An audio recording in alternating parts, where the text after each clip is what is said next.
नमस्कार देशवासियों, आपके मनसुख भाई सुवागिया। आज का विषय है विश्व जल दिन। 23 मार्च विश्व जल दिन है। तब मैं विश्व को एक संदेश देना चाहता हूँ कि गुजरात 25 साल पहले भयानक जल समस्या में फंस गया। तब सरकार और लोगों के पास उनका कोई चारा उपाय नहीं था।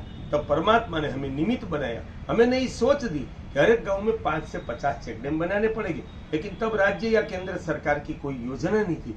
लेकिन इतिहास पढ़कर हमने जीवन मंत्र बनाया, प्रश्न को जड़ से उखाड़ दो, वरना प्रश्न हमें, हमारे राष्ट्र, संस्कृति, प्रकृति को उखाड़ सकता है।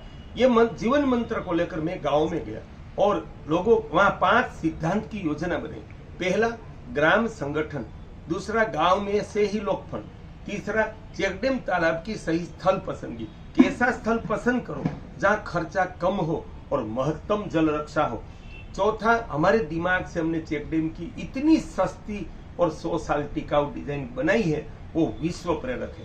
पांचवा, श्रमदान। इस सिद्धांत से हमने जूनागढ़ के पास जामका गांव में आज से 24 साल पहले 1999 में 51 चेकडेम बनाकर राष्ट्र की जल क्रांति का प्रारंभ किया। क्रांतिकारी संत सच्चिदानंद जी ने उनको देश की 5वीं क्रांति और मेरे जैसे किसान के बेटे को जल क्रांति का प्रणेता घोषित किया।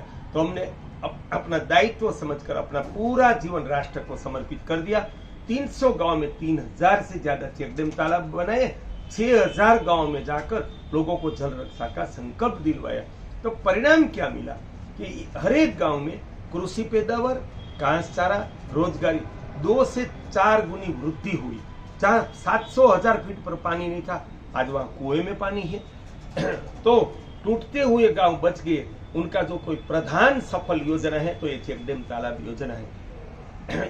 बाद में सरकार भी उसमें जुड़ गई। हजारों चेकडेम गुजरात में बने, कुछ प्रारंभ अन्य राज्यों में भी हुआ। फिर भी मैं सरकार और देश के लोगों को कहना चाहता हूं, मीडिया को, कि जो 25 साल पहले भूगर्भ जल का संग्रह कुल जत्था था वो उल्टा कम हुआ है। क्यों? जितनी हमने जल रक्षा की, इससे कई गुनी ज्यादा हमारी खपत बढ़ गई, जनसंख्या बढ़ गई, उद्योग बढ़ गए। तो हमें और ज्यादा जल रक्षा की आवश्यकता है। तब उनका उपाय है ये चेकडेम तालाब योजना। वो जल रक्षा की सबसे सरल, सस्ती, सफल, स्वावलंबी कि हम खुद कर सके और पर्यावरण संगत योजना है। ना उसमें एक गांव डूबता है, ना खेत डूबता है, ना जंगल डूबता है, वृक्ष भी नहीं डूबता है। ऐसी पर्यावरण मित्र योजना है। तो ये विश्व जल संकट निवारण का कोई जो श्रेष्ठ योजना है तो चेकडेम जो हमने प्रस्थापित की वो चेकडेम तालाब योजना है। तो मैं देश के लोगों को, सरकार को कहना चाहता हूँ, भ्रष्टाचार की वजह से चेकडेम 1-2 साल में टूट जाते हैं। वो राष्ट्रीय कलंक है और हमारी बर्बादी, गरीबी का कारण है। तो हम ऐसे चेकडेम बनाए कि कम से कम 50 साल टिके। ऐसे तालाब बनाए वो 100 साल या सदियों तक टिके।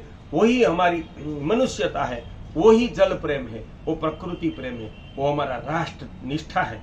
तो बाद में मैं चारों ओर देख रहा हूं, हम बहुत दानी हैं, लेकिन हमारा दान जो बिना परिणाम के धार्मिक कार्यक्रमों में बर्बाद हो जाते हैं। तब मैं साधुओं को भी कहना चाहता हूं, जिस कोई कार्य का कोई परिणाम नहीं है, वहां धन समय का व्यय करना वो पुण्य नहीं, पाप है। कुछ संप्रदाय और कुछ गुरु अपने को बढ़ाने के लिए लोगों को बहकाकर बिना वजह के धार्मिक कार्यक्रम करते ही रहते हैं। वो मैं समझता हूँ वो मानव विरोधी, राष्ट्र विरोधी और परमात्मा विरोधी दुष्कृत्य है। उनमें से हम संपूर्ण निकल जाए और अपना बुद्धि, अपना समय, अपना धन से अपने जीवन का, अपने गांव का, प्रकृति, संस्कृति और राष्ट्र के प्रश्नों का निवारण करें। यही सिद्धांत से हमने फैक्ट्री घर छोड़कर इस देश को जल क्रांति, गिर कांकृत गो क्रांति, गाय आधारित प्राकृतिक कृषि क्रांति और दिव्य ग्राम योजना और गोवेद महाग्रंथ प्रदान किया है। तो हमारे आचरण से, हमारे त्याग से देश के लोगों को आह्वान है कि हम धन समय की बर्बादी को रोके, व्यसन को त्याग दे। गांव गांव में 100 साल टिकाऊ चेकडेम तालाब बनाकर हम अपने गांव को, गुजरात को, भारत को और विश्व को जल संकट से मुक्त करें। आपके मनसुख भाई सुवागिया।